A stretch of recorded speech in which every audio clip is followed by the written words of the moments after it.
Hi, in this tutorial we'll go through the introduction to SQL Server.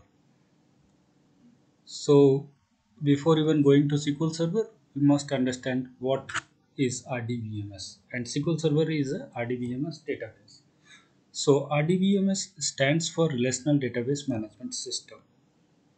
Now, what is Relational Database Management System? So in brief, we can say that the data is arranged in the form of a table, and to retrieve the data we use SQL, that is structured query language. Now what is the need for RDBMS?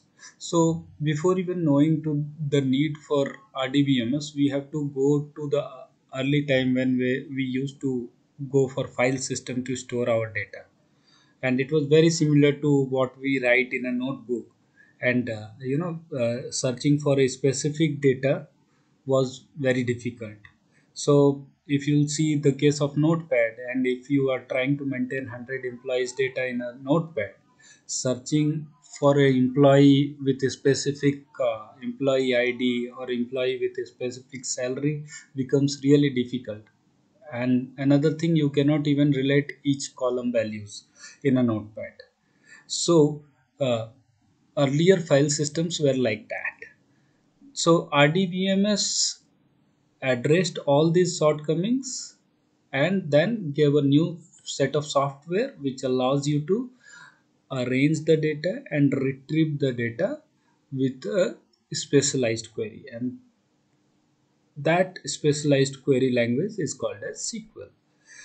Along with that, it also enforces some rules. So in later chapters we'll also learn about what are the rules which for a relational database management system.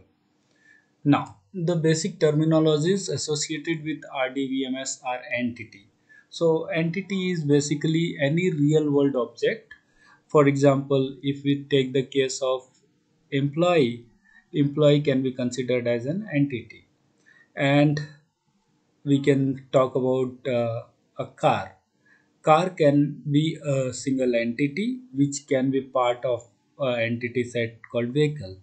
Now what happens, we have attributes are also called as field or columns.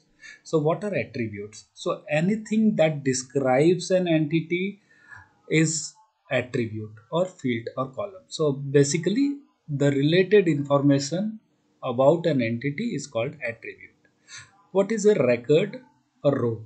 So you'll see in a relational database, we store data in the form of a table. The information about a single employee, just take the case of employee entity. So the information about a single employee is called as a record or a row. Now we will also go through what are the languages we use in T-SQL and how are they different. So DDL stands for data definition language. So what we do here in data definition language, we actually define the objects in a database. So whether it is a table, sometimes a database name in terms of SQL Server, if we are creating a new database, we create it through DDL. So DDL is again subset of T-SQL, where DDL specifically allows you to create or drop any objects in a database or in SQL. So next we have DML. DML is called data manipulation language. So now let's say you have created a table. Now you want to add some data. So you add data, delete data, or update any data with the help of DML. That is called as data manipulation language. And DQL is considered as a part of DML also in most cases, or we can name it separately also. It allows us to query the data. So suppose if I want to know list of employees who joined in 2001, I will write a query to get that information. That is called as data query language. Now apart from these, there is something called data control language. In data control language, we allow specialized access, privileges, and all to the database objects. For example, we can grant permission, we can revoke permission from some certain objects through the data control language.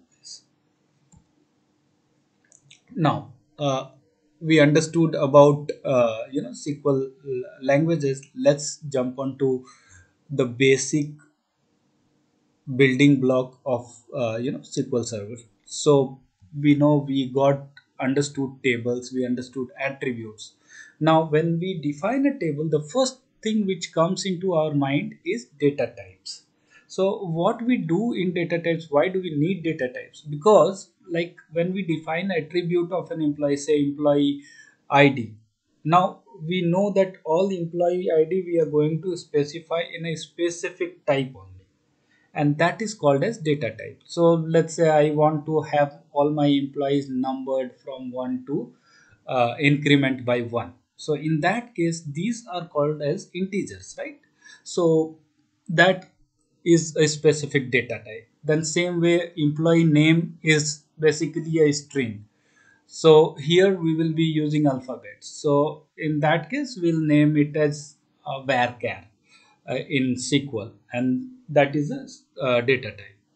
Similarly, you'll have date types, and you'll have other decimal and other types also. You will also have binaries. So to get the complete list of data types, you can use the following links, or you can go to MSDN and you can see details about data types. Now you'll get complete list of data types here. And in case if you are working with older earlier versions than 2019, you can go ahead and select that version as well. So here if you go, you will be allowed to select a specific version related to the data types. Now we will try to go through SQL Server Management Studio, where you can do all these operations. You can create, manipulate, delete, drop an objects, all this you can do. So what I will do to understand more, here you can click on new query, and new query window will allow you to write your queries and add those objects in a database. So we'll go by simple create statement, and in that I am going to use a specific database here in our case. So I will select my database. So you have another command in case if you don't see your database selected, you can use a command called use, and then you can put your database name. And to execute on SQL Server, you can either press F5 or you can use the execute button here. So once we execute, we can see that this specific database got selected. Now we'll try to create a simple table with employee ID and employee name with two different data types. The syntax is create table and then we specify table name. So let's say our table name is employee, and then we'll start the bracket, and inside the bracket we will specify columns. So let's say ID, and I'll put int, and we'll put another column called name. So name is a keyword, you can use that, but it's better to avoid using keyword. So I'll put emp underscore name, and I'll type the data type. This data type is varchar, which is a variable set of characters, and with a length of 25 character. So let's create this object, and once we have created this object, we can see that there is a table that got created here.